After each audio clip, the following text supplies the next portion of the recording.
Oh, buddy, Andy here again. Well, this is going to be a party political broadcast on behalf of the Andy Mooseman Party. Not really, don't do politics particularly, as you may well aware, but I just had to sort of chip in and chime in on the upcoming, or what has just started, the general election campaign here in the UK. We've got a general election coming up on Thursday, May the 6th. For those of you who aren't aware, might live in different places, I suppose, and where news doesn't travel, we probably don't care a great deal. And that's one of the things about this, because we've been thinking about this for a long time, I suppose. It's been building up here politically to a general election.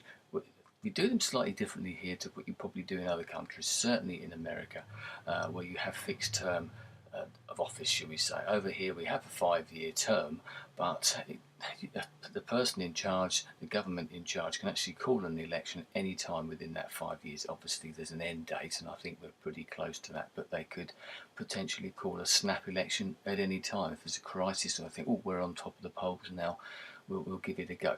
But I'm not going to talk about particularly about politics itself, or not particularly about the parties as such, and one of the reasons for that I shall come to in a minute. Now, as it happened yesterday, we were talking, my son was talking, because my son is now 19, coming up to 20, so this will be the first time, not the first time he's ever had the opportunity to vote, but certainly the first time he's ever had the opportunity to vote in a general election, something which determines the government of the country that he lives in.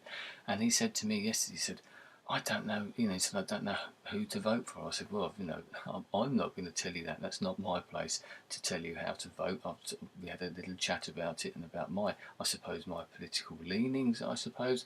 But he's sensible enough to realise that he doesn't know too much about politics, but he sees enough of it on the TV to anybody over here, even if you don't read newspapers or something. He's into social media, he's on the internet, he looks at news sites and stuff, he sees the news or hears the news on the radio. So you gain a certain amount of it. And this is one of the key issues here, I think. One of the main things that's going to happen in this election is actually getting people to vote in the first place. There is so much apathy around for lots of different reasons. One of the ideas is actually getting people of my son's age, younger, or all those people, it is their first opportunity to vote in a general election. Yes, we have council elections, we have other type of elections which traditionally get very low turnouts, but no, some people don't vote in them, but vote in the big one, shall we say.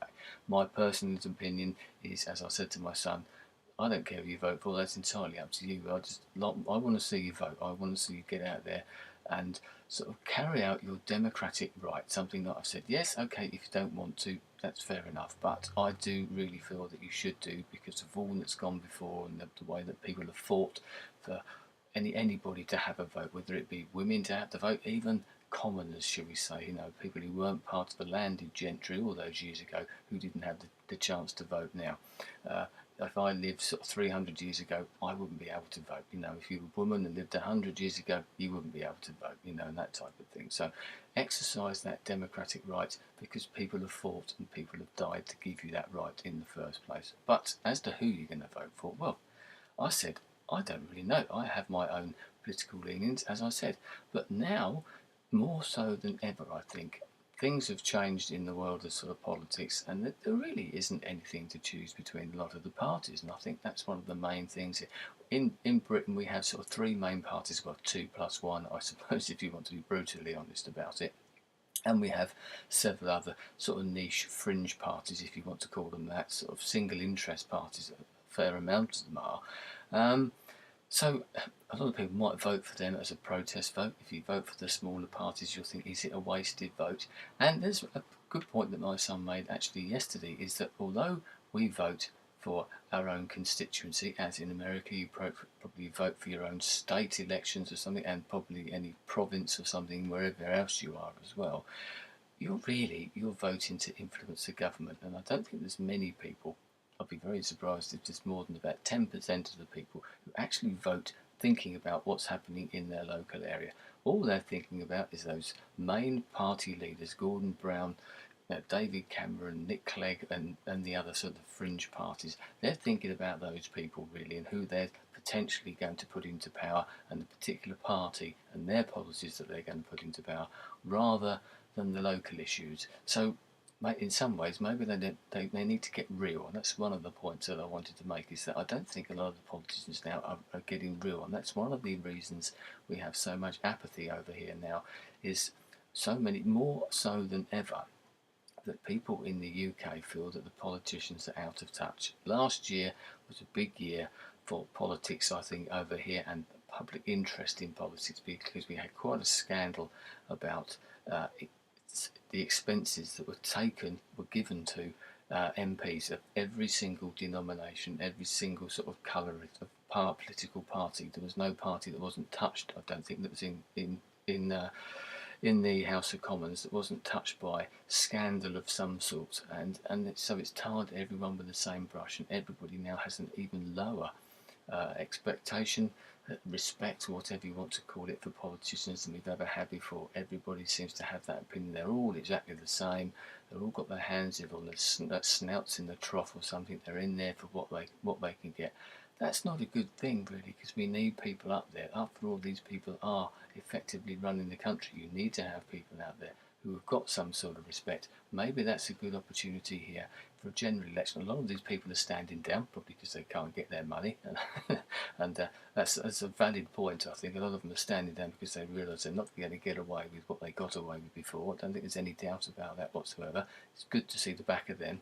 Let's have some people in there who actually want to be there for the right reasons, and there are some now. Let's be fair about that. There's some that haven't been tarnished at all, and have stood up, and fair play to them, because it can't be easy. It must be very easy to get sucked into that gravy train way of going about things. But I think the general apathy this year, I heard someone say that we've had a few sort of strikes and industrial actions over here in the UK recently, and someone suggested there might be a voter strike this year on the 6th of May, and I think that could be a big part to play in this, that people just can't be bothered. They're going to think, what is the point? They're all in it for the same thing, and also there is so little to choose between any of the three major parties, certainly the top two parties, because they're all fighting for the same votes effectively. As I was saying to my son yesterday, if you're a rich, affluent person, middle class or whatever, lives in a certain area, your natural tendencies will probably be to vote for the Conservatives, and those votes are more or less taken as a given, I think. Whereas if you're sort of a lower class, working class type of person who lives in a certain type of area, you will more likely than not vote for the Labour Party. And that's just, yes, that's very broad generalisations, but that's the way that these things tend to work. Certain people automatically vote for certain types of people and certain types of parties. And in some ways, to be brutally honest, I don't think the parties really are that bothered about those people. They know they can probably expect to get their votes. Yes, they still need to do a bit of work. The people they're trying to get are the people in the middle, the people who chop and change between different parties because of certain little issues. They're the ones that they're after, the middle ground. It's at Middle England, as they like to call it over here, and all the newspapers and everybody has their own say, and all that sort of type of thing. So we're all fighting, or they are all fighting, for exactly the same people. And that's what makes it so boring. That's what makes it so bland, because I heard something on the radio today actually talking about this. The politicians nowadays, they go into any talk show, any radio show, any TV show, any meeting, press conference or anything like that. They are so scared that they say the wrong thing. They might come out with a great line, but no one ever remembers that. All they remember are those gaffes that people, when they get someone annoyed, and actually say what they really think, and it's a bit scandal, and that's played out. That can influence a political campaign. Those sort of things have happened. It's happened in other places as well, I know. What we should be doing is these people should be real. They should be true to themselves. Maybe this is a pie in the sky thing, I don't know, but that's what we'd like to see. That's what I'd like to see, is real politicians. I don't care if you're a politician on, a right hand side or a left hand side. If you're true to yourself, I'll have a lot more respect for you. It doesn't mean I'll vote for you, but I can think of some people whose opinions I didn't agree with, but I respected them because of the way they were. They spoke up for what they believed in, and they said what they believed in. And so many people now are knocked down. They're just all exactly the same. It's very, very bland, and there is the big problem. I've always voted, but this year I really cannot say. I can't think, well, I'm going to vote for them, because I don't know. I'll be perfectly honest. My tendencies are in a certain direction, but I'm thinking, well, do I really want that?